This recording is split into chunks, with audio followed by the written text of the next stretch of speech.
Vous écoutez Au fil des histoires. Chaque semaine, une nouvelle voix, un nouveau secret, un nouveau voyage à travers les mots. Installez-vous, l'histoire commence. Les destins tissés, le conte oublié de Cendrillon. Ella avait grandi dans l'ombre douce des grands chênes du domaine familial, en compagnie exclusive de son père. Depuis la mort de sa mère, leur lien était devenu inébranlable. Ils se suffisaient l'un à l'autre, entre rires partagés, lecture au coin du feu et longues promenades dans les jardins.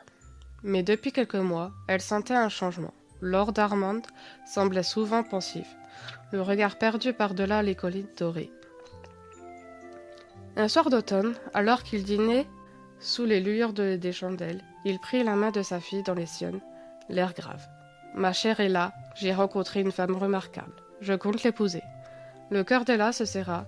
Ce monde qu'elle croyait inimmuable vacillait brusquement. Pourtant, voyant l'éclat d'espoir dans les yeux de son père, elle ravala ses craintes et acquiesça d'un sourire incertain.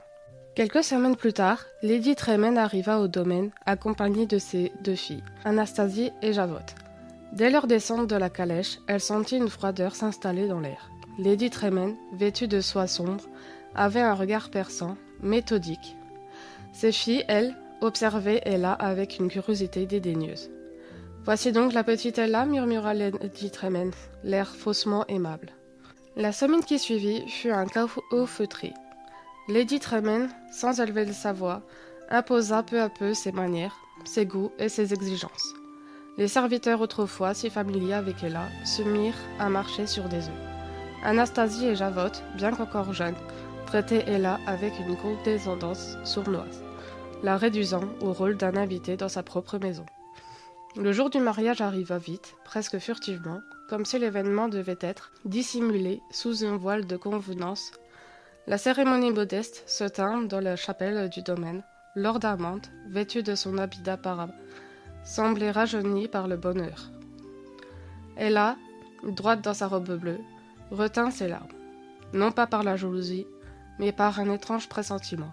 Elle savait que l'équilibre fragile de leur bonheur venait d'être irrémédiablement brisé. Alors que Lady Tremaine échangeait ses vœux avec son père, elle croisa le regard de ses futures belles-sœurs. Leur sourire en coin n'avait rien d'amical. Le vent d'automne balayait doucement les feuilles mortes dans les allées du domaine. Ella, emmitouflée dans un châle de laine, observait par la fenêtre la calèche qui s'éloignait. Son père partait à nouveau pour affaires. Un long voyage vers le nord, là où l'attendaient les clients. Lettre officielle, contrat à conclure, et lui avait promis de revenir avant les premières neiges, comme toujours. « Je compte sur toi pour veiller à ce que tout se passe bien ici, ma chérie, » avait-il murmuré en l'embrassant sur le front, son regard inquiet glissant brièvement vers Lady Tremaine. Elle avait hoché la tête avec un sourire rassurant, mais au fond d'elle, une boule s'était formée. Depuis le mariage, quelque chose s'était fissuré. Ce n'était pas la présence de ses demi-sœurs, bien qu'Anastasie soit hautaine et Javotte plutôt moqueuse, mais celle glaciale de leur mère. Lady Tremaine ne haussait jamais le ton, mais ses mots étaient comme du verre plié, toujours parfaitement tranchants. Quand le maître de maison était là, elle se montrait affable, mais une fois la porte franchie, le masque tombait. « Ella, je crois qu'il serait bon que tu t'occupes des fleurs du salon. Ces domestiques n'ont aucun goût, » lançait-elle d'un ton qui n'attendait aucune réponse. Ou encore, « Pourquoi portes-tu cette robe ? Tu ne crois pas que cela fait un peu enfantin ?» Anastasie préférait certainement quelque chose de plus raffiné. Elle gardait le silence. Ce n'était jamais direct, jamais vraiment méchant. Juste des piques, des regards désaffabloteurs, des soupirs en coin.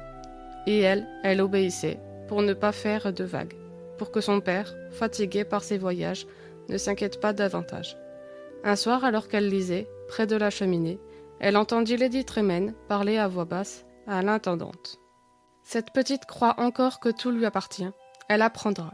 Ce n'est qu'une enfant, il faut qu'elle comprenne sa place. » Elle baissa les yeux sur son livre, ses doigts tremblant légèrement.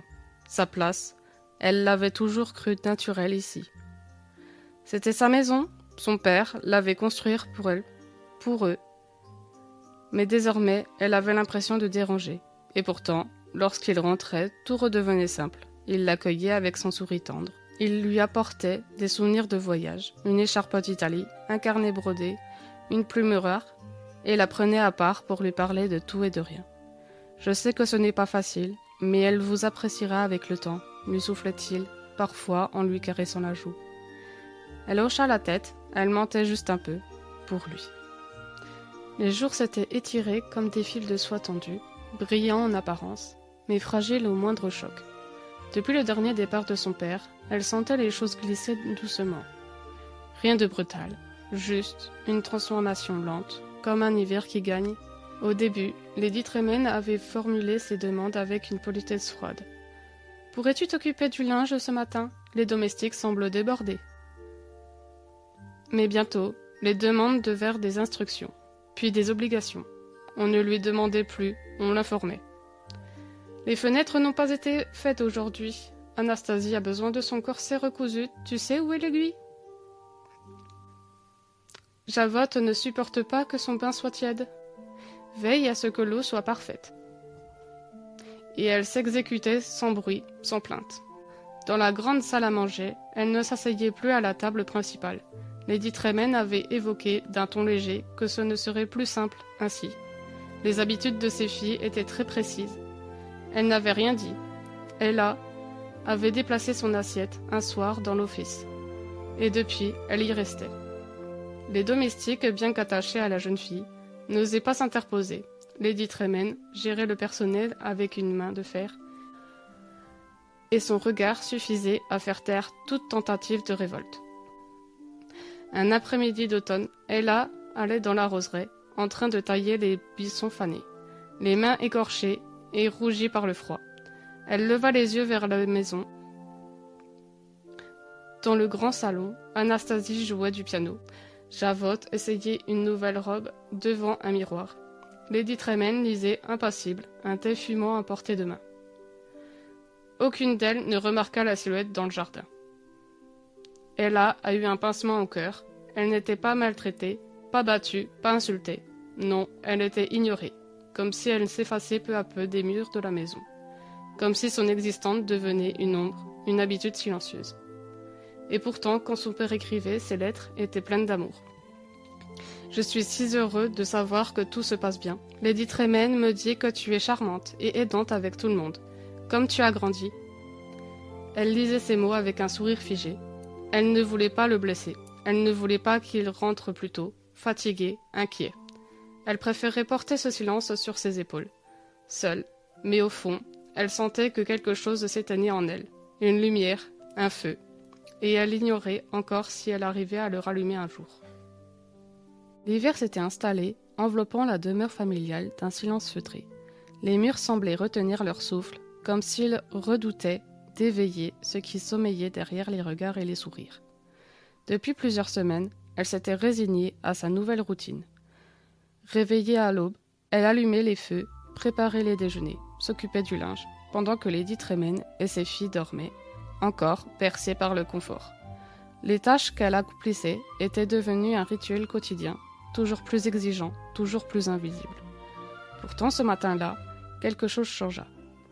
Alors qu'elle balayait le hall, une voix acide fusa depuis l'escalier.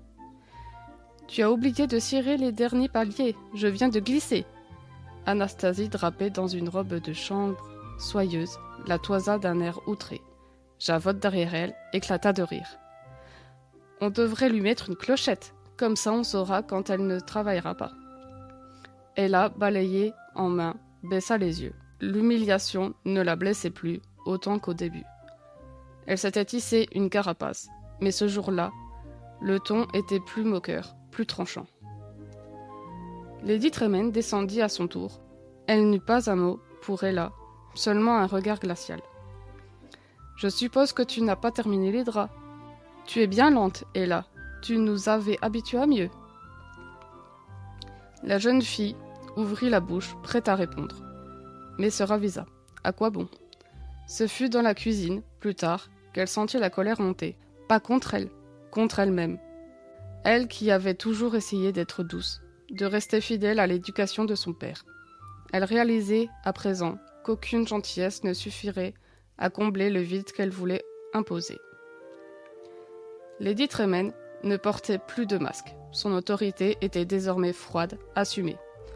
Elle ne faisait plus semblant d'aimer Ella. Elle la tolérait comme une pièce de mobilier trop volumineuse pour être déplacée. Un soir, alors qu'Ella s'apprêtait à monter se coucher, elle surprit une conversation entre Lady Tremaine et une invitée dans le salon. « Vous savez, cette petite n'est pas ma fille. Elle n'est qu'un rappel vivant de l'ancienne vie de mon mari. Une réplique. Je fais ce que je peux pour qu'elle ne devienne pas un fardeau. » Les mots venimeux se logèrent dans la poitrine d'Ella comme des épines. Elle recula lentement, sans bruit, jusqu'à sa chambre. Ce soir-là, elle ne pleura pas. Elle regarda le plafond, allongé sur ses draps froids, et comprit. Elle était seule. Son père l'aimait, oui, mais il ne voyait rien, il ne savait rien, et Lady Tremaine avait gagné le terrain qu'elle souhaitait. Mais quelque part, au fond d'elle, une flamme vacilla. Pas de rage, pas encore, mais une promesse silencieuse. Elle ne pliera pas. Les jours raccourcissaient, un froid sec s'était installé, rendant chaque pierre du manoir plus austère, plus muette. Et là, émitouflée dans un vieux chalusé, avait appris à se rendre invisible. Mais plus elle se fondait dans les ombres, plus Lady Tremaine semblait prendre plaisir à l'écraser. Les ordres étaient devenus des impératifs tranchants, les critiques quotidiennes, même les sœurs autrefois simplement méprisantes prenaient un malin plaisir à la rabaisser pour un mot mal placé ou un regard jugé trop insolent. Et pourtant, le père d'Ella ne voyait rien. Quand il rentrait, il déposait un baiser distrait sur le front de sa fille, demandait vaguement si tout allait bien, puis se replongeait dans ses affaires. Lady Tremaine, elle, savait parfaitement se couvrir du miel et de faux sourires. Elle jouait son rôle à la perfection, une épouse distinguée, attentive, douce, quand il était là. Mais le masque désormais, Ella le connaissait par cœur. Un soir, alors que son père était revenu depuis 2 jours, elle tenta de parler. Il était dans le petit salon, un feu doux dans l'âtre. Il lisait un courrier, assis dans son fauteuil. Ella, sur le tapis, caressait doucement le chat du domaine. « Papa, murmura-t-elle. » Il releva à peine la tête. « Oui, mon ange ? Tu ne trouves pas que tout a un peu changé depuis quelque temps ?» Il sourit vaguement. « Changer est inévitable, ma chérie. Une famille, c'est un équilibre en mouvement. C'est une chance d'en avoir une nouvelle. » Il se leva, lui ébouriffa les cheveux et quitta la pièce. Elle restait figée. Les mots étaient tombés dans le vide. Elle avait tenté et il n'avait pas entendu. Ou il ne voulait pas entendre. Ce soir-là, elle décida d'écrire. Elle ouvrit un carnet caché dans le tiroir de sa commode. Un carnet que sa mère lui avait offert des années plus tôt. « Papa ne voit pas, Lady Tremaine ment bien.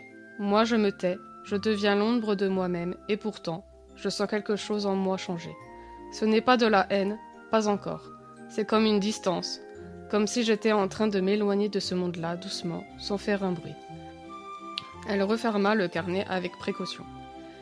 Quelques jours plus tard, alors qu'elle rangeait la bibliothèque sur ordre de Lady Tremaine, elle découvrit une lettre à demi glissée derrière un livre de droits anciens. Elle ne savait pas pourquoi, mais elle l'a lu. Elle était adressée à son père et signée d'un nom d'un homme qu'elle ne connaissait pas. Mais ce n'était pas une lettre de travail, c'était une alerte. « Monsieur, vous devez être prudent. Votre épouse a laissé d'importantes dettes derrière elle, avant votre mariage. Nous avons des raisons de croire qu'elle cherche à mettre la main sur l'intégralité de vos biens. Agissez avec discrétion, mais agissez vite. » Son cœur rata un battement. Son père ne savait donc rien. On refusait de savoir. Et Ella, sa fille, celle qui avait promis de protéger, était devenue la proie vivante d'une femme qui, dans l'ombre, tissait sa toile. Elle a rangé la lettre, elle ne dit rien, pas ce soir-là. Mais cette fois, elle ne fera plus que survivre. Elle a été observée, comprendre, et attendait le moment où elle pourrait enfin inverser les rôles. La rumeur du grand bal donné au palais se répandit comme un feu de paille dans les salons dorés du royaume. Le roi, las des incartades de son fils et pressé de le marier, avait ordonné une réception ouverte à toutes les jeunes filles nobles. C'était une invitation déguisée pour que le prince choisisse enfin une épouse. Lady Tremaine, en entendant la nouvelle, sentit aussitôt la stratégie à saisir. Elle s'empressa de faire commander de nouvelles robes pour Anastasie et Javotte, tout en étouffant soigneusement l'enthousiasme d'Ella. Un bal n'est pas un lieu pour un enfant sans nom et sans rang, avait-elle sifflé d'un ton sec. Mais Ella n'était pas dupe. Le bal, elle en rêvait. Non pas pour le prince, qu'elle imaginait aussi hautain qu'ennuyé, mais pour l'évasion. Pour danser, rire et voir la lumière ailleurs que dans les couloirs sombres de la maison. Dans la ville, les couturiers n'avaient pas de répit. Les invitations avaient affolé les mères, les filles, les servantes, qui espéraient pouvoir voir, ne serait-ce qu'un instant, la vie au palais. Et là, assise sur le banc de la place du marché, observait ce tourbillon avec un mélange de fascination et de mélancolie. Le monde tournait vite, et elle semblait rester figée dans son coin d'ombre. À la maison, l'effervescence régnait. Lady Tremaine avait engagé un coiffeur, fait venir une couturière et hurlé des ordres dans tous les sens. Ella, elle, recousait un vieux jupon dans sa chambre. Pas une robe, juste un bout de rêve entre ses doigts. Son père était de retour ce jour-là. Il voyait bien qu'Ella restait à l'écart, qu'elle s'éclipsait au moindre bruit. Il tenta une approche. « Tu ne veux pas aller au bal, Ella ?» demanda-t-il un soir assis près d'elle, alors qu'elle recousait un bouton. « J'aimerais, mais je n'ai rien à me mettre, et je crois que je n'ai pas le droit. » Il comprit aussitôt, et décida en silence qu'il ne laisserait pas les choses ainsi. Le lendemain, Ella trouva dans sa chambre une boîte enveloppée de tissu bleu nuit. À l'intérieur, une robe douce, simple mais élégante, brodée d'argent, et une paire de souliers vernis. Une note l'accompagnait. « Tu mérites de danser, Ella. Tu mérites la lumière, papa. » Ses yeux se remplirent de larmes. Ce n'était pas un conte de fées, c'était mieux. C'était un père qui veillait. Le bal approcha. Lady Tremaine l'ignorait encore. Mais Ella y saura. Pas par magie, par amour. Le silence avait une saveur étrange ce soir-là. Celui qui plane après le départ précipité, comme un souffle retenu. La grande maison était vide, ou presque. Lady Tremaine et ses deux filles avaient quitté le lieu en fanfare, vêtues de soie, criardes et d'ambition démesurée. Elles riaient fort, étouffant toute l'élégance sous leur artifice. Et maintenant, seule restait Ella. Seule, mais libre. Dans sa chambre éclairée par la seule lueur de la bougie, la robe offerte par son père reposait sur le lit, comme une promesse silencieuse. Elle n'était pas faite d'or ou de paillettes. Non, elle était cousue d'un tissu souple et clair, brodé de la broderie argentée, si discrète qu'on ne le remarquait qu'à la lumière. Elle avait la beauté de ceux qui ne cherchent pas à briller pour les autres, mais simplement à exister pour eux-mêmes. Ella la contemplait longuement, les mains tremblantes. Une part d'elle n'osait pas. Pas par peur du bal, mais par peur d'espérer. Elle ouvrit doucement la lettre de son père une seconde fois. Le papier portait encore l'odeur familière de son bureau, un mélange d'encre, de bois ciré et de lavande fanée. « Tu mérites de danser, Ella. Tu mérites la lumière, papa. » Elle ferma les yeux. Ces mots si simples avaient le pouvoir d'abolir les murs. Ce que Lady Tremaine avait érigé autour d'elle, lentement, sournoisement. Ce soir, elle choisirait. Ella enfila la robe, légère, elle flottait autour d'elle comme un voile de liberté. Puis elle attacha ses cheveux en une tresse souple, laissant deux mèches encadrer son visage. Dans le miroir terni, elle se vit autrement, plus droite, plus forte, plus elle-même. Quand elle descendit l'escalier, son père l'attendait. Il avait refusé d'accompagner sa nouvelle épouse au bal. Prétextant une migraine, il était resté, pour elle. Et ce qu'il vit le fit taire en un instant. « Tu es magnifique. » Elle sourit un peu gênée, un peu émue. « Merci pour tout. Tu n'as pas à me remercier d'être ton père, » répondit-il doucement. « Tu es celle que tu es grâce à ta propre force. Ce soir, je ne t'offre pas une chance, je t'offre un peu de justice. Il l'accompagna jusqu'à la porte, puis il tendit un manteau bleu nuit. Il y a une calèche. Dis à Jean de t'y conduire directement. Je m'occuperai du reste. Elle l'enlaça, brièvement, les yeux brillants. Je reviendrai avant minuit. Il sourit. Non, reviens quand tu voudras. La calèche roulait dans la nuit, silencieuse comme un secret bien gardé. Le palais de loin brillait comme un rêve. Des lanternes parsemaient les jardins, des éclats de musique flottant dans l'air. L'élégance et le vaste s'entremêlaient et l'inaccessible. Mais Ella ne se sentait plus inférieure. Elle n'était plus une servante qui rêvait de grandeur. Ella était une jeune femme qui voulait simplement danser. Elle entra discrètement par la porte réservée aux invités de moindre noblesse, mais dans sa robe simple, elle attira tout de même les regards, non pas pour sa richesse, mais pour ce qu'elle dégageait, une lumière douce vraie. Le palais s'ouvrait devant elle comme un autre monde, et elle y entra non pas en implorant, mais en marchant droit. Ella a franchi un seuil, celui entre l'ombre imposée et la lumière choisie. Mais Ella y sera, pas par magie, par amour. La salle de bal étincelait sous 1000 chandelles, chaque reflet dans les lustres de cristal semblait raconter une histoire suspendue dans le temps. Les robes tournoyaient comme des vagues colorées, et les rires s'élevaient en volutes dorées entre les hautes colonnes du palais. Ella, à l'écart, restait en retrait. Elle n'était ni courtisane, ni duchesse, ni même invitée officielle. Mais cela n'avait plus d'importance. Ce soir, elle était une promesse silencieuse, celle de se permettre d'exister. Le prince, debout sur l'estrade, semblait las derrière son masque doré. Il serrait des mains, esquissait des sourires, mais son regard balayait la foule sans conviction. Il ne cherchait pas une prétendante, il cherchait quelque chose de plus rare, la vérité, dans une foule déguisée. Et c'est là qu'il la vit. Pas pour la splendeur de sa robe, ni l'éclat de ses bijoux. Elle n'en avait pas, mais pour la façon dont elle ne cherchait pas à être vue. Un souffle de sincérité dans un bal où chacun jouait un rôle. Il descendit les marches, les murmures suivirent chacun de ses pas. Il traversa la foule, ignora les révérences, et s'arrêta devant elle. « M'accorderiez-vous cette danse ?» Les doigts d'Ella tremblaient un peu, mais elle hocha la tête. Elle ne savait pas qui il était. Pas encore. Mais dans ce regard franc et cette voix calme, elle sentit une écoute. Leurs mains se trouvèrent, leurs corps glissèrent au rythme d'une valse lente, et le monde autour sembla ralentir. Ils ne parlaient pas, ils se regardaient. Et chaque silence pesait moins que 1000 mots. Lorsqu'enfin le mot prit fin, le prince souffla.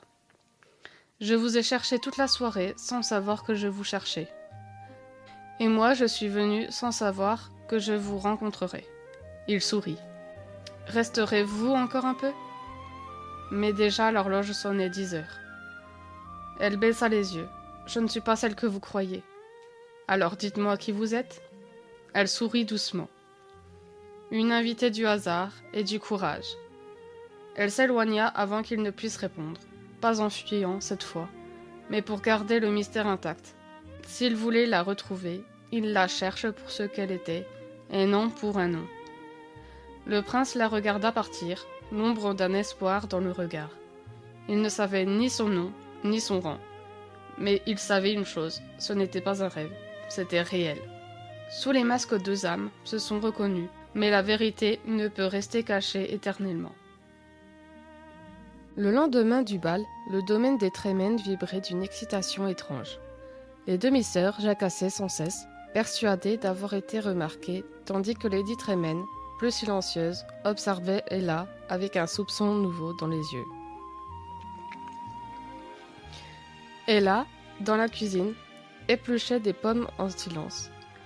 Une trace de bonheur flottait encore dans son esprit, la chaleur d'une main, la sincérité d'un regard, l'impression d'avoir été vue. Enfin. Mais ce calme fut de courte durée, Sa belle-mère entra, lentement, comme si elle cherchait quelque chose, dans l'air, même dans la pièce. « Tu étais bien silencieuse ce matin. Le bal t'aurait-il laissé songeuse, toi aussi ?» demanda Lady Tremaine, un sourire sec au coin des lèvres. Elle leva les yeux, mesura chaque mot. « J'ai dormi tôt, le bal ne me concernait pas. »« Vraiment ?» insista Lady Tremaine, les yeux plissés. « Étrange. Il paraît qu'une jeune inconnue a attiré toute l'attention du prince. » Dans les jours qui suivirent, Lady Tremaine redoubla de vigilance. Elle fouilla discrètement les affaires d'Ella, épia ses déplacements, jusqu'à découvrir un détail qu'elle jugea suspect. Une fine plume dorée accrochée à un pan de robe, glissée dans un coin de la chambre de la jeune fille. Elle n'avait pas de preuves, mais elle avait un pressentiment, tenace et dangereux. Pendant ce temps, elle retrouvait un semblant de routine. Elle nourrissait en secret l'espoir que le prince puisse se souvenir d'elle, sans imaginer que son identité pourrait bientôt être menacée. La rumeur tomba comme une pluie d'été sur une terre sèche. Le prince cherchait une mystérieuse inconnue. Il envoyait ses émissaires dans chaque demeure, armés d'un seul indice, la pantoufle oubliée. Lady Tremaine fronça les sourcils en entendant la nouvelle. Une chaussure ? Quelle idée ridicule ! Mais au fond d'elle, elle savait. Elle n'avait jamais aimé Ella. Elle avait toujours deviné qu'elle était différente. Mais désormais, elle pressentait qu'elle la menaçait bien plus que son orgueil, le pouvoir. Le soir même, Lady Tremaine fit changer la serrure de la chambre d'Ella, sans un mot. Ella découvrit la porte close à son tour de la grange. Son nom effacé de la plaque, remplacé par un simple « chambre de service ». Ella frappa une fois, 2 fois, rien. Puis elle comprit. Ce n'était pas une erreur, c'était un avertissement. Et dans l'ombre de sa nouvelle prison, une idée germa lentement. Si elle voulait échapper à l'étau qui se resserrait, elle ne pourrait plus se contenter de rêver. Elle allait devoir agir. Tandis que le palais cherche l'inconnu aux souliers de verre, Lady Tremaine tisse une toile de soupçon. Et elle a enfermé, sans que le compte à rebours a commencé. Le bal touchait à sa fin, et les chandelles fondaient lentement dans leur socle doré, déversant une lumière tiède sur les murs de marbre. Les derniers invités dansaient encore, ivres de musique et de vin, mais le cœur du prince n'était tourné que vers elle. Ella. Il ne connaissait pas son nom, et pourtant il avait l'impression de l'avoir toujours cherché. Depuis leur première danse, elle semblait l'esquiver avec un sourire doux, comme une brume, qu'on tente de saisir entre les doigts. Dans les jardins privés du palais, un silence apaisant régnait. Loin de l'agitation de la salle de bal, le prince avait réussi à la convaincre de le suivre pour quelques instants de répit. Ils marchaient côte à côte sous les arbres de roses blanches.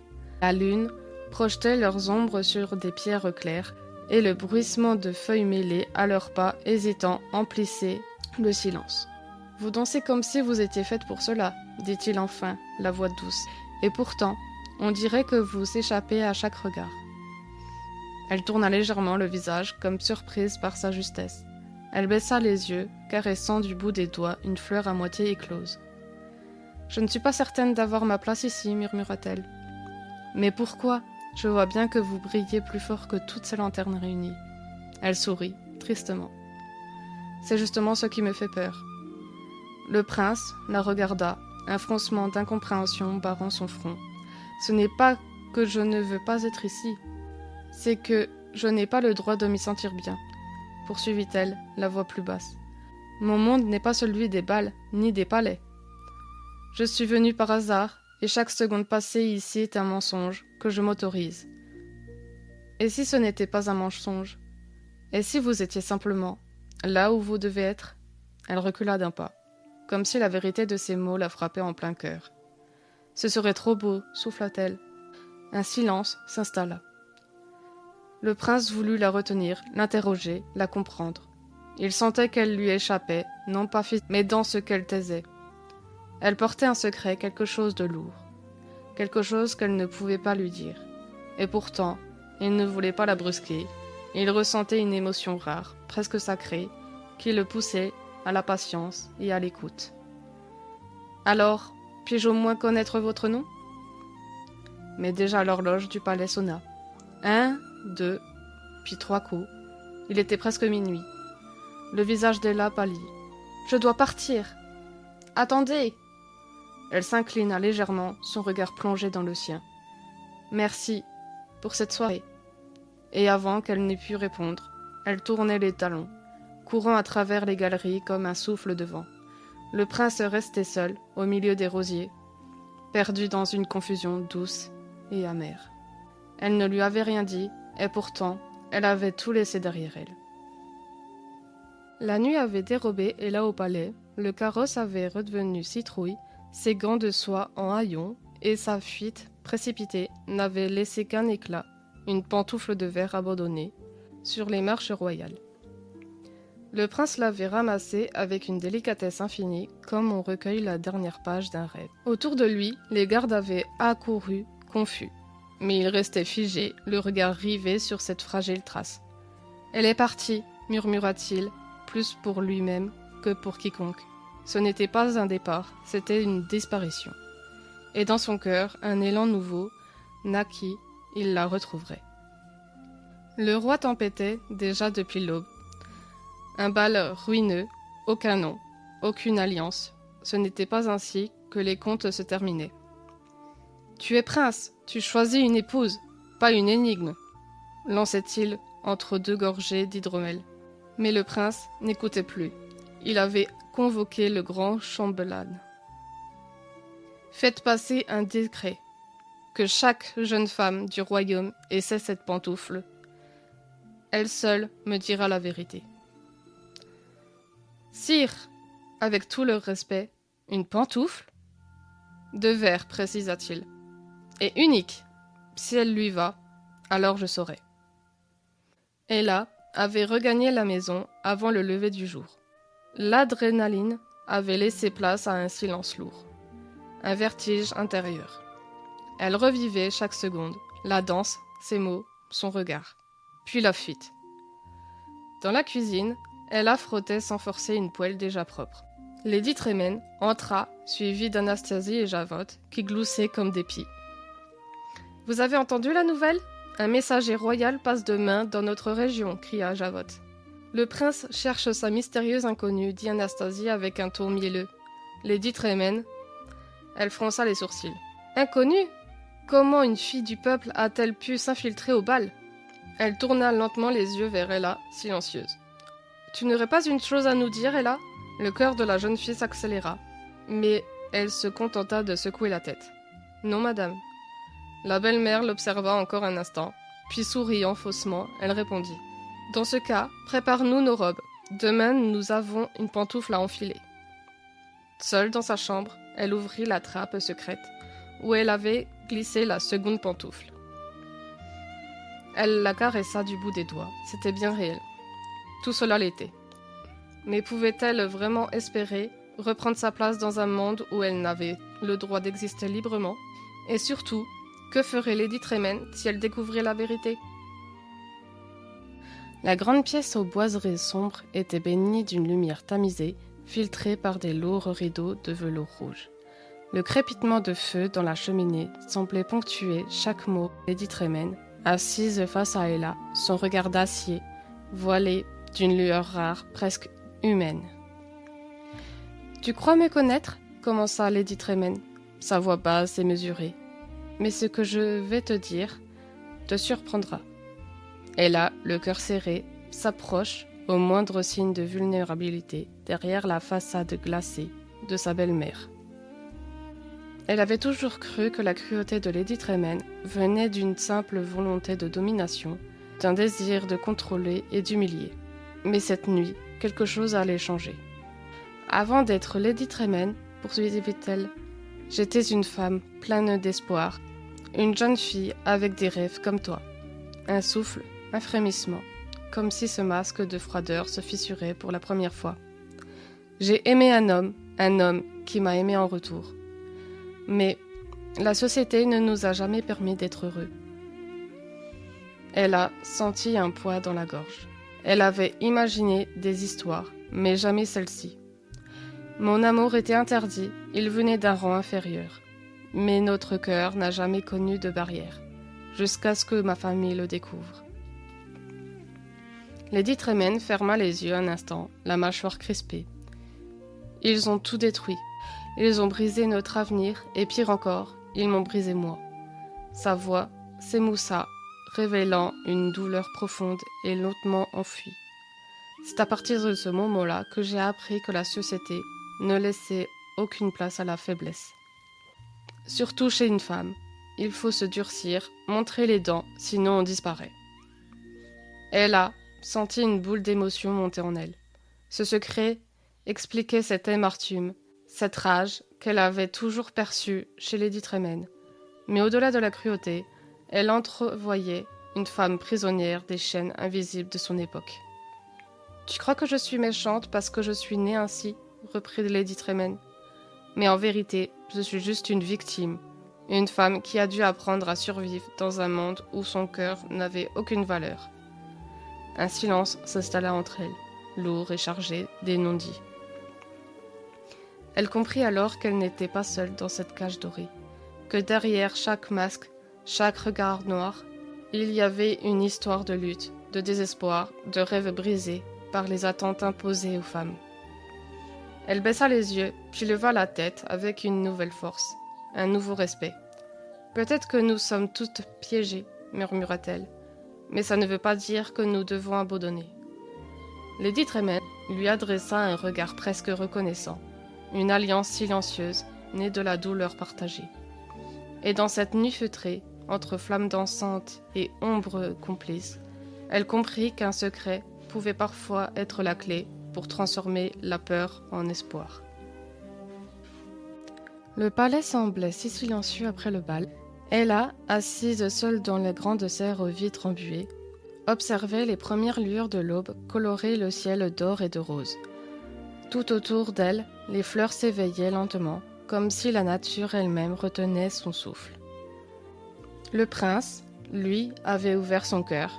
Il l'avait regardée comme personne ne l'avait jamais fait. Non pas comme une servante, ni comme une fille noble, mais comme une âme libre.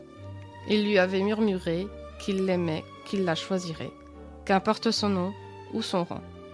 Et pourtant, quelque chose en elle résistait. Ella inspira profondément, l'air portant un parfum de lavande, d'herbe humide et de doute. « Si je reste, serais-je heureuse ?» Ella entendait, entre les mots du roi prononcés la veille au soir, lors d'un entretien privé. Le prince voulait qu'elle reste au palais, qu'elle prenne le temps de réfléchir. Mais pour le roi, cela ne faisait aucun doute. Le mariage serait la suite logique. Et vite. L'ombre d'une couronne se dessinait déjà sur sa tête, une cage dorée. Elle se leva, parcourant la serre d'un palan. Chaque plante semblait lui poser la même question. « Qui es-tu si tu n'es pas la femme qu'ils attendent ?» Elle repensa à sa mère, à son rire et ses mots simples, à la vie douce qu'elle rêvait de construire ensemble, une vie sans grandeur, mais pleine de sens, et à son père, si souvent absent, mais toujours aimant, qui lui avait un jour dit « Ta liberté est là, c'est ton plus grand trésor, protège-la, même quand c'est difficile. » Et maintenant ce trésor était menacé. Plus tard dans la journée, Ella retrouva le prince dans les vergers du palais.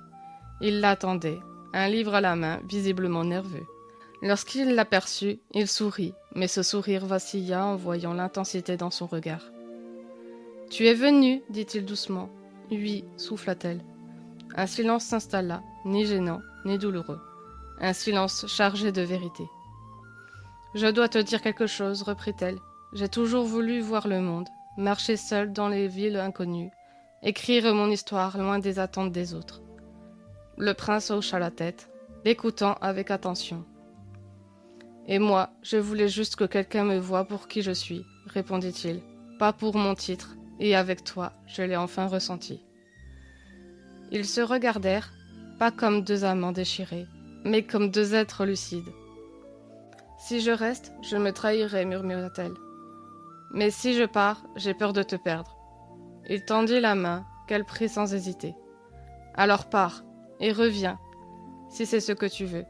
Je ne te retiendrai pas. » Et là, je veux que tu sois libre, même si ce n'est pas à mes côtés. » Ses yeux se remplirent de larmes, et elle sut, à cet instant, qu'elle l'aimait vraiment, pas pour ce qu'il pouvait lui offrir, mais pour ce qu'il venait de lui rendre, le droit de choisir. Le soir venu, Ella quitta le palais, à cheval, seule, vêtue d'une cape grise. Pas en fuite, pas en exil, mais en quête. Elle chevauchait vers l'inconnu, le cœur battant, le regard droit tourné vers l'horizon. Le choix était fait, et cette fois, c'était le sien.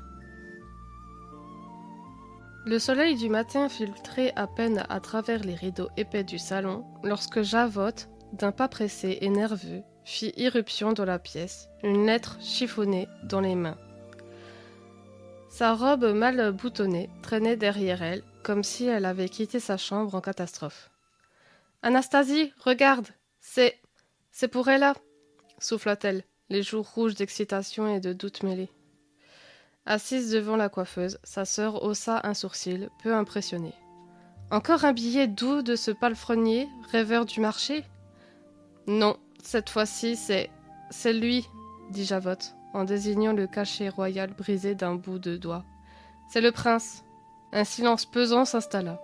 Anastasie se leva d'un bond, saisit la lettre et la déplia avec précaution, comme si les mots brûlaient le papier. Le message qui semblait fait d'encre et de confidences sincères. « Ma douce Ella, depuis le bal, je n'ai cessé de penser à vous. Vous avez quitté le palais comme un songe au matin, sans laisser de nom ni trace, mais vos yeux hantent mes nuits. J'ai parlé à mon père de votre grâce, de votre bonté, de ce rire franc que vous avez laissé s'échapper dans les jardins. J'ai reconnu dans ce bref instant ce que je cherche depuis toujours, quelqu'un qui voit au-delà du faste, quelqu'un de vrai. Je n'écris pas ces mots avec légèreté, je les confie à cette missive comme on confie son cœur. Si vous recevez cette lettre, sachez que mon intention est pure et que je suis prêt à vous attendre aussi longtemps qu'il faudra. Avec tout mon espoir, Adrien. » Les doigts d'Anastasie tremblaient, le parchemin lui échappa presque. Le nom d'Ella y était écrit sans détour, sans erreur possible. Ce n'était pas une lettre générique envoyée à toutes les jeunes filles du royaume. C'était une déclaration, une vraie. « Il l'aime, murmura-t-elle. Il aime Ella. » Javotte, d'ordinaire prompte à rire ou à critiquer, restait figée. Elle semblait ailleurs, perdue, dans une tempête intérieure. « On aurait pu la jeter au feu, » dit-elle enfin d'une voix blanche. « On pourrait encore le faire. » Mais aucun mouvement ne suivit ces paroles. « Et puis quoi encore? On devient quoi, nous, si on détruit ça? Des voleuses du destin? Des menteuses? Ce qu'on est déjà, » soupira Anastasie. Un lourd silence tomba sur le salon. Les deux sœurs restaient là, à se fixer dans le miroir, ternies de la coiffeuse. Pour la première fois, elles voyaient non pas leur reflet, mais leur reflet moral, et c'était moins flatteur que prévu. « Tu te souviens ce qu'elle nous a dit il y a 2 nuits » murmura Javotte. « Elle a dit qu'elle ne nous haïssait pas. Pas encore, » ajouta Anastasie, les yeux brillants, « et qu'elle ne voulait pas que cette maison soit une prison. » Javotte hocha la tête, ses doigts se refermèrent doucement sur la lettre, non plus pour l'écraser ou la cacher, mais comme pour la protéger. Elle regarda sa sœur. « Et si on lui donnait la lettre, juste ça, après tout ce qu'on lui a volé, on pourrait lui rendre au moins une chose. »« C'est peut-être le début d'autre chose, » admit Anastasie presque à contre-cœur. « On a tout fait pour l'empêcher de briller. Peut-être qu'on pourrait, je ne sais pas, l'aider un peu ?» Elles descendirent lentement l'escalier, comme si chaque marche les déchargeait d'un poids ancien. Dans la cuisine, Ella était agenouillée près du feu, frottant une casserole trop brûlée. Elle leva les yeux, surprise, lorsque ses demi-sœurs s'arrêtèrent devant elle. « Qu'est-ce que vous voulez » demanda-t-elle doucement. Javotte lui tendit la lettre. Anastasie détourna les yeux. « C'est pour toi. On l'a trouvée dans le panier du courrier de ce matin. On ne savait pas. Mais on l'a lue, » la coupa Javotte. « Et on aurait pu la garder, mais voilà. » Elle prit la lettre d'une main hésitante. Ses yeux parcoururent les lignes avec lenteur, s'embua rapidement, Elle releva la tête. « Pourquoi me l'avoir donné ?» La réponse d'Anastasie fut un souffle. « Parce qu'on n'est pas obligé d'être comme elle. » Le feu crépitait doucement derrière elle, et dehors, les premiers bourgeons du printemps pointaient dans le jardin délaissé. Quelque chose venait de s'ouvrir, comme une porte laissée trop longtemps fermée. Peut-être qu'une lettre pouvait changer un destin. Une fine pluie frappe les carreaux du petit salon. Ella est assise près de la cheminée, le regard perdu dans les flammes. Depuis la lecture de la lettre du prince, que Javotte lui a restituée 2 jours plus tôt, une tempête silencieuse tourne dans son cœur. Les mots résonnent encore. Je ne cherche pas à te posséder, mais à marcher à tes côtés, où que tu ailles. Un silence s'installa, interrompu seulement par les crépitements du feu. Anastasie entre timidement, tenant une tasse fumante de tisane au miel. Elle la pose devant Ella sans rien dire. Ella lève les yeux, un échange muet, une reconnaissance, un commencement. Le soir venu, dans la cuisine vide, Javotte, Anastasie et Ella se retrouvent autour d'une assiette de fruits secs et de restes de brioche. Pour la première fois depuis longtemps, il n'y a ni reproche, ni compétition. Javotte, un peu raide, finit par dire « Tu devrais lui répondre, tu sais. Le prince, il ne mérite pas le silence. » Ella la regarda, surprise par le ton, pas moqueur, pas venimeux, presque protecteur. « Et pourquoi tu me dis ça ? Vous n'avez jamais voulu que je sois heureuse. »« C'est vrai, » répondit Anastasie. « On était jalouses, tu avais cette lumière en toi, et nous, on vivait dans l'ombre de mer. » Un silence, puis Ella murmure. « Je ne vous en veux pas, pas vraiment, mais je ne sais pas encore si je peux vous faire confiance. » Javotte acquiesce. « C'est normal. On devrait mériter ton pardon, pas juste le demander. » De l'autre côté de la cloison, Lady Tremaine a tout entendu. Dans son regard, pas une once de remords, juste une colère froide. Ses filles, ses instruments dociles, glissent entre ses doigts. Et Ella, l'intruse qu'elle croyait pouvoir éteindre, rayonne plus que jamais. Elle serre la manche de sa canne, puis descend discrètement à la cave. Là, dans une boîte verrouillée, elle sort un document, une fausse lettre, censée venir d'une princesse étrangère. Elle compte l'utiliser pour faire croire à un arrangement de mariage entre le prince et une noble, venue de l'Est.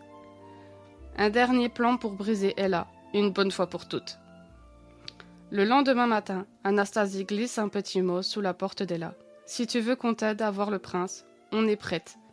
Ce ne sera pas simple, mère prépare quelque chose. » Ella, émue, touche le papier comme s'il était fragile. Pour la première fois, elle sent qu'elle n'est plus seule dans cette maison. Mais elle sait aussi que la paix est précaire. Lady Tremaine n'a pas dit son dernier mot. Ella est à l'aube d'une alliance nouvelle, avec ses demi-sœurs, mais l'ombre de Lady Tremaine plane encore, prête à frapper. Le pardon est commencé, mais jamais facile. Le vent souffle doucement dans les jardins du palais, les rosiers grimpants dansent sur les arches, et les statues de marbre blanc jettent de longues ombres sur le gravier humide. Elle marche seule entre les haies, la lettre du prince serrée contre elle. Il est parti ce matin, sans adieu, juste ces mots. J'ai besoin de silence pour comprendre ce que je ressens.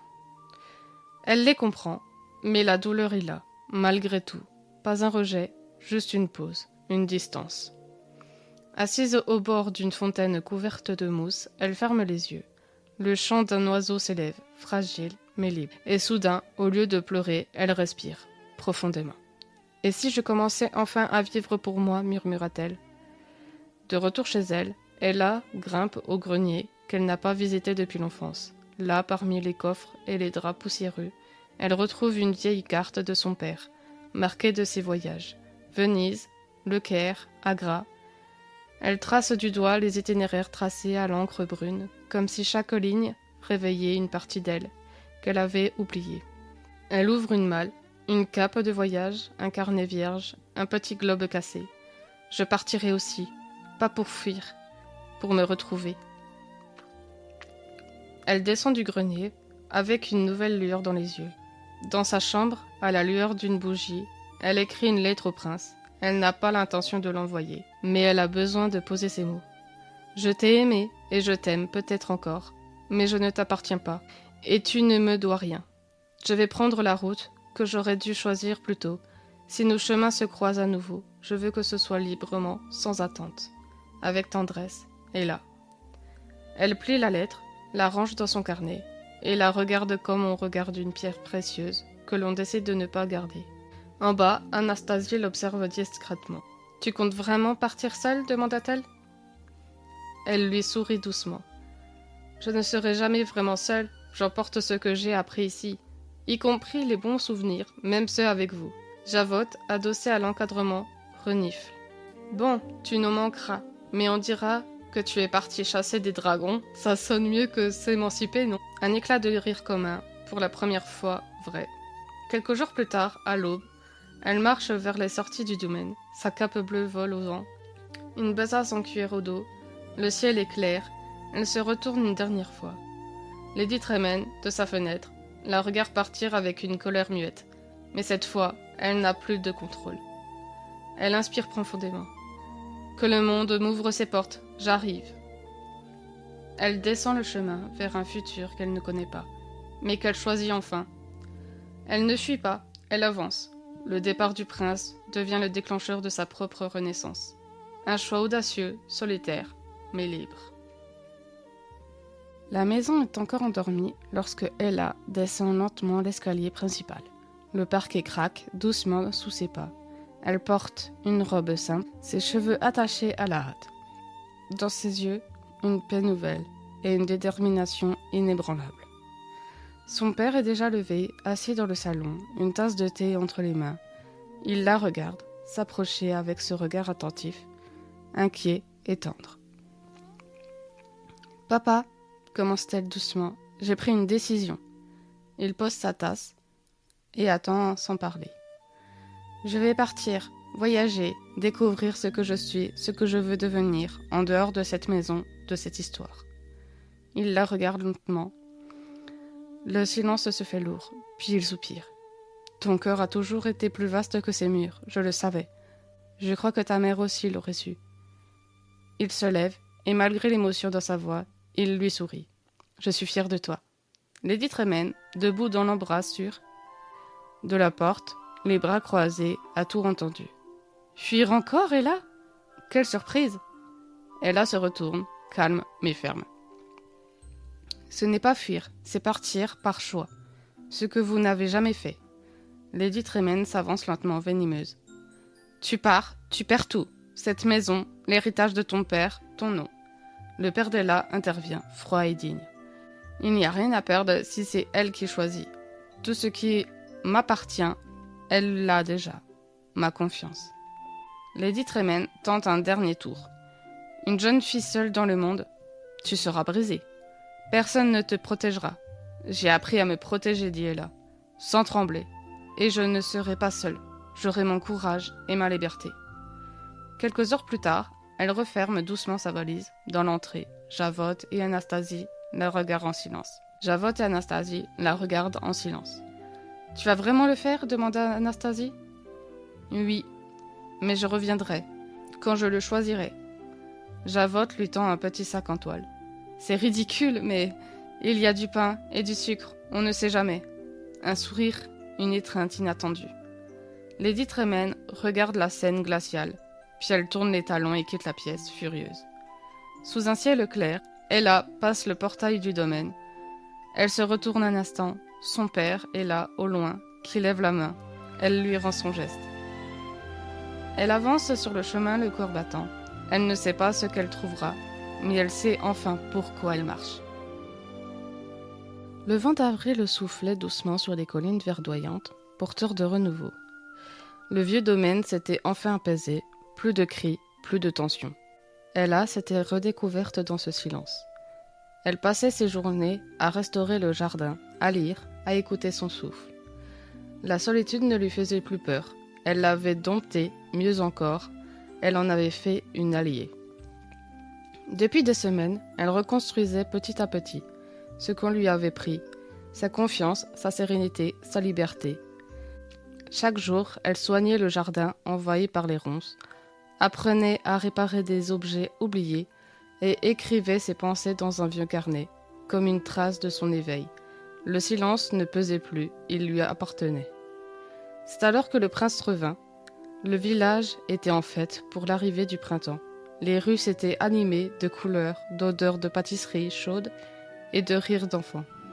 Mais dans le vieux domaine familial, loin du tumulte joyeux, elle vivait une renaissance plus silencieuse, plus intime. Mais ce matin-là, alors qu'elle écoutait le chant lointain des oiseaux dans la brise douce, un bruit inhabituel de sabots sur le gravier résonna dans l'allée. Elle crut d'abord un marchand ou un visiteur égaré, puis elle le vit, le prince. Mais il n'avait plus rien d'un jeune homme en uniforme brillant du bal, vêtu simplement d'un manteau sobre sur les épaules, les cheveux en bataille, les bottes poussiéreuses. Il n'était pas venu en prince, il était venu en homme. Il la trouva agenouillée près d'un vieux rosier qu'elle s'obstinait à faire revivre. « C'est la plus belle chose que j'ai vue depuis des mois, dit-il en s'approchant lentement. Elle sentit son cœur s'accélérer et se tendre à la fois. « Tu as trouvé le chemin jusqu'ici » dit-elle doucement en se redressant. Il sourit, fatigué, sincère. « C'est celui que j'ai le plus regretté d'avoir quitté. » Ils restèrent un moment sans rien dire, simplement à s'observer dans le silence du vent. « Pourquoi es-tu revenu » demanda-t-elle finalement. Il ne détourna pas le regard. « Parce que je t'aime, et parce que je sais désormais que t'aimer, ce n'est pas te garder. C'est te laisser être celle que tu as toujours été. » Elle baissa les yeux troublés. Ce n'était pas un discours préparé, c'était une vérité nue. Il sortit un petit écrin de velourerie. À l'intérieur, une bague discrète, ornée d'un diamant délicat, finement taillé, posée sur une monture sobre et élégante. Rien de claquant, juste une promesse. « Je suis venue te demander ta main. Et là, pas pour te faire reine, ni pour te cloîtrer dans un palais. Je veux construire un monde avec toi, mais pas selon les règles d'un royaume, juste selon les nôtres. » Ella fixa la bague. Elle brillait, oui, mais doucement, sans arrogance, comme une lumière intérieure. « Tu veux m'épouser et voyager avec moi sans prétendre nous enfermer dans un rôle ? Oui, pas toi, dans mon ombre, ni moi dans ton rêve. Juste nous, libres, égaux. » Elle prit la bague. Le diamant capta un rayon de soleil, éclatant comme une vérité simple. Puis elle leva les yeux vers lui, pleine de douceur. « Alors je dis oui.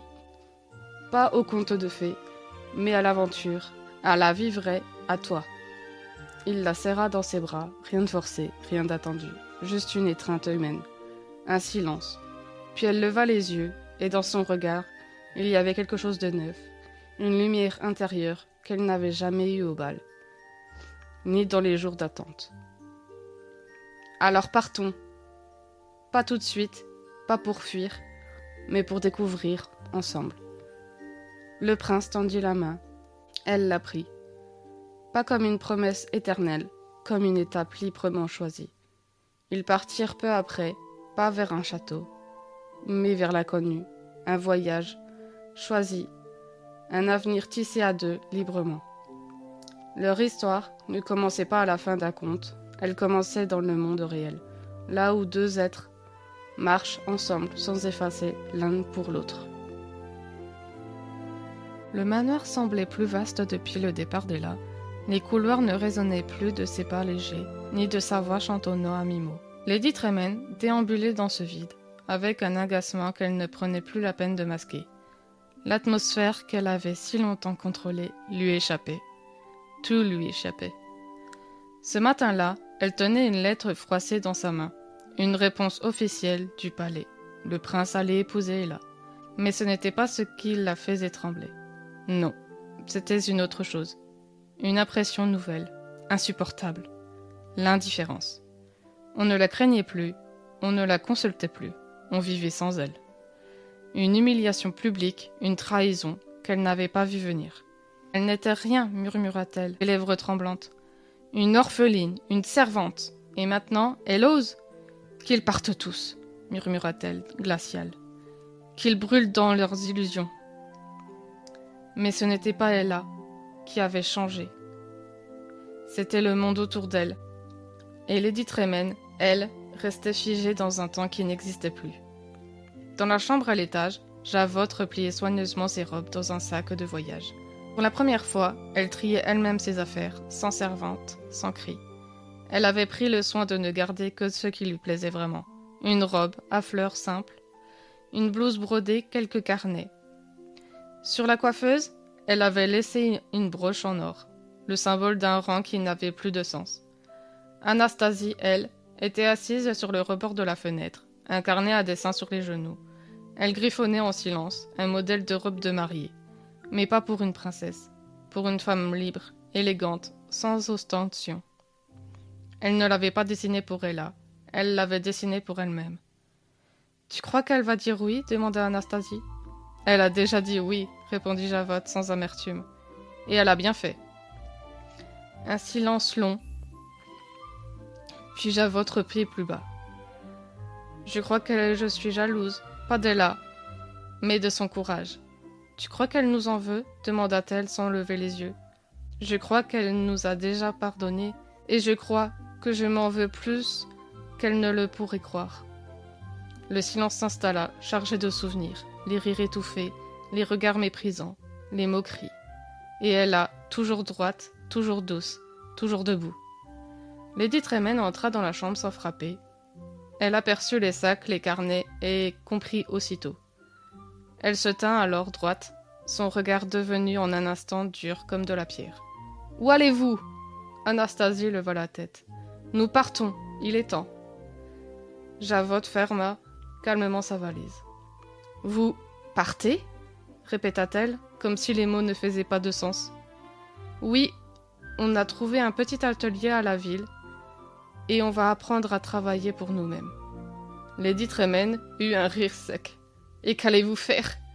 Vous salir les mains ? Vendre des rubans au marché ? Devenir de vulgaires couturières ? Vous, mes filles, vous vous abaissez à ça ? Peut-être mieux que de vivre ici à attendre une grandeur qui n'arrivera jamais. » Lady Tremaine regarda Anastasie, espérant un soutien, une hésitation. Mais la plus douce de ses filles la fixa avec une tranquillité nouvelle. « On veut vivre, maman, pas juste obéir à ta rancune. » Les mots restèrent suspendus. Pour la première fois, Lady Tremaine comprit qu'elle n'avait plus d'alliés, plus d'armes, plus de règne. Dans l'après-midi, une calèche grise s'arrêta devant le domaine. Lady Tremaine y monta seule, son port toujours droit, mais ses mains tremblaient. Elle n'avait pas dit adieu, elle n'en avait pas eu la force.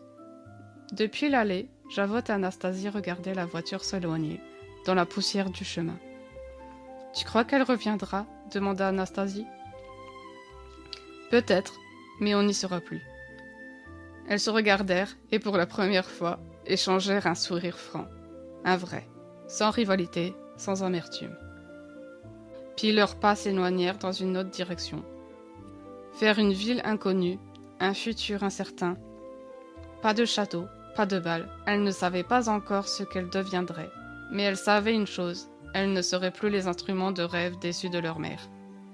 Et c'était déjà un premier triomphe. Le domaine Tremaine s'était vidé de son poids ancien, les murs si longtemps témoins d'ambition dévorante et de silence pesant, respiraient à nouveau. Javotte et Anastasie avaient décidé de suivre leur propre chemin, non pas en quête d'un titre ou d'un rang, mais d'un avenir façonné par leurs envies, leurs mains, leurs rêves. Ensemble, elles avaient pris la route, sans se retourner, avec une volonté farouche de réussir autrement. Elles s'installèrent dans une ville lointaine au bord d'un lac, où le marché battait chaque dimanche. Là, entre les étals de fruits et de fleurs, elles ouvrirent une petite boutique de vêtements et d'accessoires. Les sœurs libres. Anastasie dessinait, Javotte cousait. Elle riait, parfois se disputait, mais toujours dans la joie d'un quotidien qu'elle maîtrisait enfin. C'est là, un matin d'hiver, qu'elles rencontrèrent deux valets du palais. Eux aussi désireux de vivre autrement. L'un tenait une échoppe de livres d'occasion, l'autre fabriquait des instruments de musique. Pas de noblesse, pas de faste, mais dans la tendresse, du respect et une complicité réelle. Les unions ne furent pas grandioses, mais elles furent sincères, et c'est ce que les sœurs n'avaient jamais osé espérer. Pendant ce temps, Lady Tremaine, d'abord seule et pleine d'amertume, et errait de ville en ville. Elle cherchait sans vraiment savoir quoi. Elle espérait encore trouver sa place, ce frisson de pouvoir ou d'admiration qu'elle n'avait jamais vraiment mérité. Mais l'époque avait changé, et les regards ne se posaient plus sur elle avec crainte ou respect, seulement avec indifférence. Un jour, pourtant, lors d'une halte dans un village enneigé, elle aida une vieille femme à relever sa charrette renversée, un geste anodin, inattendu. La vieille femme la remercia d'un simple sourire. Ce jour-là, pour la première fois, Lady Tremaine sentit quelque chose, une chaleur, une humanité. Le soir même, dans l'auberge, elle croisa un homme, aux mains calleuses, au rire franc, qui l'aida à réparer un bouton de son manteau sans se moquer de son air hautain. Il n'était pas noble, il n'avait rien d'un roi, mais il parlait avec douceur, et l'écoutait avec sincérité. Ils se retrouvèrent plusieurs fois, puis un printemps arriva, et avec lui, un mariage discret, dans un champ de lavande. Lady Tremaine, qui ne se faisait plus appeler Lady depuis longtemps, souriait comme jamais. Elle n'avait plus besoin d'un trône, elle avait trouvé un homme qui la regardait comme une femme, non comme un trophée. Et contre toute attente, l'amour l'avait rendue douce. Pas parfaite, non, mais bonne. Moins exigeante, plus présente. Elle aidait les enfants d'un village à lire, réparait les boutons des manteaux avec patience et préparait des confitures qu'elle distribuait en riant. Et quelque part dans une autre ville, Anastasie et Javotte recevaient chaque année une lettre écrite de sa main. Elle signait simplement « Mère » avec tendresse. Et pour la première fois, ces mots avaient du sens. Ella et le prince se tenaient côte à côte, regardant l'horizon où le soleil caressait doucement la mer. Plus qu'un simple couple, ils étaient devenus complices, partenaires d'une aventure, bien plus vaste que ce que leur avait réservé le destin jusqu'ici. « Pourquoi se presser » murmura-t-elle, un sourire aux lèvres. « Le mariage peut attendre. Ce que nous avons d'abord, c'est apprendre à vraiment nous connaître. Loin du château, des regards et des attentes des autres. » Le prince acquiesça, son regard brillant d'enthousiasme. Découvrir le monde ensemble, ça me semble être le début parfait d'un règne. Et c'est ainsi qu'ils partirent. Leur voyage n'était pas celui d'un roi et d'une reine, mais de deux âmes libres, désirant explorer chaque parcelle du monde, comprendre ses peuples, ses cultures et surtout apprendre à bâtir un avenir différent.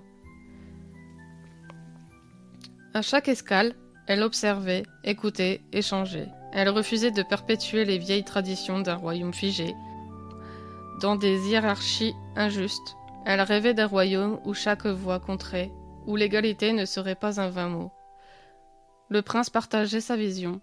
Ensemble, ils imaginaient un royaume sans murs invisibles, un lieu où la liberté serait la pierre angulaire, où les conventions sociales céderaient à la place, à la justice et à la bienveillance. Ils traversèrent des villages où l'entraide était une évidence, des cités où les enfants jouaient sans craindre, les barrières sociales, des contrées où les femmes et les hommes s'engageraient côte à côte dans la construction de leur avenir. Ils étaient arrivés dans une petite ville nichée entre collines et rivières, où les maisons basses s'ornaient des fleurs sauvages et les marchés bruissaient de voix chaleureuses. Ce jour-là, Ella et le prince s'étaient mêlés aux habitants, loin des fastes du palais, cherchant à comprendre les vraies attentes de ceux qui voudraient un jour servir. Assis sur un banc, ils observaient un groupe d'enfants jouer, leur rire éclatant, comme une mélodie simple et sincère. L'un d'eux, une fillette, aux cheveux ébouriffés, venait timidement leur tendre un bouquet de marguerites. Elle prit la main de la petite, son regard doux et profond. « Merci, tu sais que chaque fleur est comme une promesse, non ?» La fillette hocha la tête, un peu surprise. « Une promesse ?»« Oui, une promesse que l'on tient. Que la liberté et la joie ne doivent jamais être oubliées. » Le prince sourit et son regard se posa sur Ella. « Tu vois, ce n'est pas simplement un voyage pour nous, c'est un apprentissage. Apprendre ce que veulent vraiment les gens, ce dont ils ont besoin. » Ella se leva, serrant la main de la fillette une dernière fois avant de rejoindre le prince. J'ai longtemps cru que mon rôle était de me plier aux attentes de la royauté, d'être un symbole. Mais aujourd'hui, je veux être une voix qui porte la liberté, la justice et l'égalité. Ils marchèrent ensemble, vers la place centrale, où un vieux chêne abritait un cercle de villageois en discussion animée. Le prince s'avança et, avec humilité, prit la parole. Nous sommes ici, non pas pour imposer des lois, mais pour écouter, apprendre et construire avec vous. Notre royaume ne sera pas celui d'un seul, mais celui de tous. Une vieille femme, les yeux pleins de sagesse, s'approcha. « C'est une belle promesse, mais combien ont fait ces promesses, et combien les ont tenues ?» Elle croisa le regard de la femme. « Nous savons que les mots ne suffisent pas. C'est par nos actes, notre engagement quotidien, que nous prouverons la sincérité de notre démarche. Nous voulons bâtir un royaume où la liberté n'est pas un privilège, mais un droit fondamental, où chacun, quelle qu'elle soit sa naissance, pourra choisir sa destinée. » Le silence qui suivit fut chargé d'émotion. Le prince posa une main sur l'épaule d'Ella, symbole de leur union, non pas dans la domination, mais dans la force partagée. « Nous allons prendre le temps nécessaire, ajouta-t-il, pour que cette vision devienne réalité avec vous à vos côtés. » Elle sourit, son cœur battant à l'unisson avec celui du prince. Ils avaient commencé un voyage bien plus grand que leur propre histoire. Un voyage vers un avenir où l'amour, la liberté et l'égalité seraient les piliers d'un royaume nouveau. Ils savaient que leur retour ne serait pas le même. Ils ne reviendraient pas pour imposer un règne autoritaire, mais pour offrir un modèle différent, une promesse d'émancipation à ceux qui, jusque-là, n'avaient connu que la soumission. « Ce n'est pas un royaume que nous allons bâtir, » disait Ella en posant une main légère sur l'épaule du prince, « mais une communauté, un lieu où chacun choisira son chemin. » Le prince sourit, fier et confiant. « Un destin partagé, pas seulement entre toi et moi, mais avec tous ceux qui croient en cette liberté. » Le prince, autrefois enfermé dans les dorures d'une cour rigide, découvrait avec émerveillement les simplicités de la richesse des peuples qui croiseraient. Ella, quant à elle, buvait chaque conversation, chaque regard, chaque coutume comme une leçon précieuse. Ensemble, ils partageaient leurs impressions, débattant des valeurs qu'ils voulaient faire vivre dans leur royaume. Au fil des jours, leur vision s'éclaircissait. Le prince comprenait que sa fonction ne devait pas être un fardeau d'autorité, mais un engagement à servir, à écouter, à protéger la liberté de chacun. Elle ressentait la force d'un amour fondé sur l'égalité, où aucune voix ne serait étouffée, où la confiance serait le socle. Ils ne cherchaient plus à s'imposer, mais à inspirer. À leur retour, ils imaginaient un royaume où le pouvoir ne serait pas un instrument de domination, mais un levier pour donner à chacun la possibilité de s'épanouir.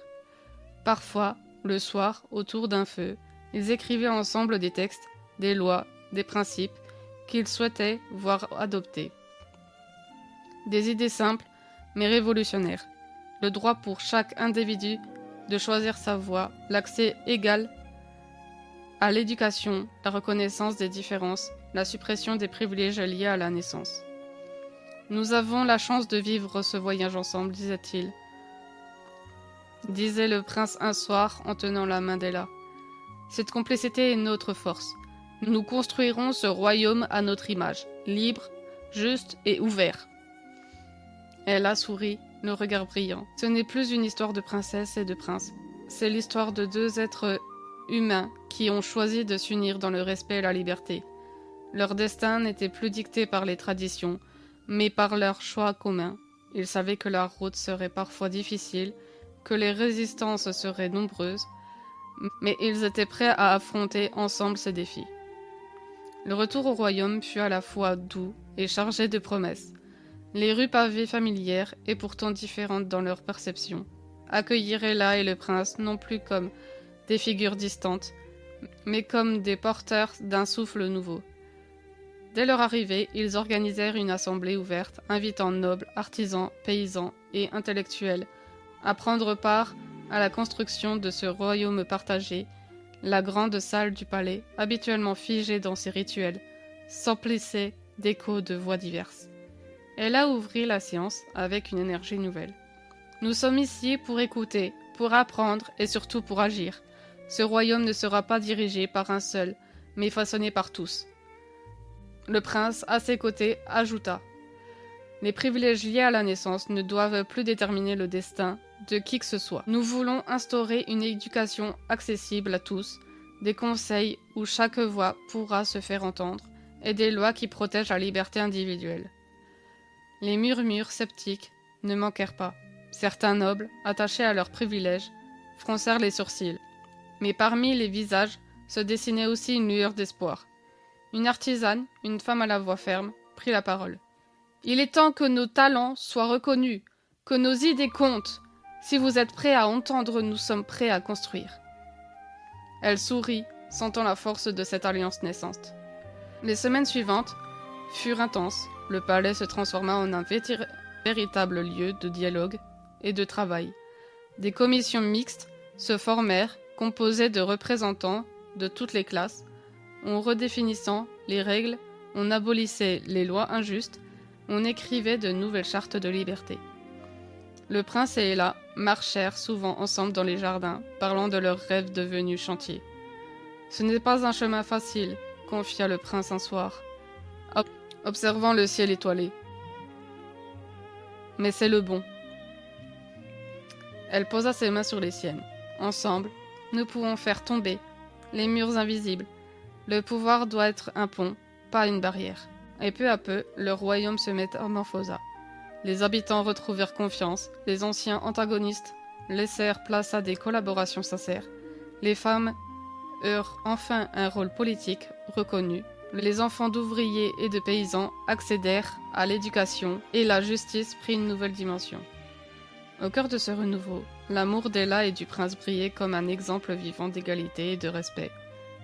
Leur mariage, lorsqu'il eut lieu, ne fut pas une cérémonie de domination, mais une fête d'alliance, célébrant leur engagement commun à servir leur peuple dans la liberté. Ce jour-là, sous un ciel clair, ils prononcèrent des vœux simples mais puissants, scellant un destin tissé, celui d'un royaume où chacun pouvait enfin rêver, choisir et être libre. Ce serait le début d'un changement profond, une nouvelle ère où les chaînes invisibles des conventions se briseraient, où chacun pouvait enfin écrire son propre chapitre. Et dans cette promesse, au-delà des conventions, naissait une nouvelle ère, une ère où le mariage, l'amour et le pouvoir ne seraient plus synonymes de chaînes, mais d'alliances sincères et choisies. Leur histoire, désormais, n'appartenait qu'à eux, libres, partagés et pleine d'espoir. Merci beaucoup de m'avoir écouté jusqu'au bout. Pour tout savoir et ne rien rater, abonne-toi et n'hésite pas à le partager autour de toi si cela vous a plu. À bientôt!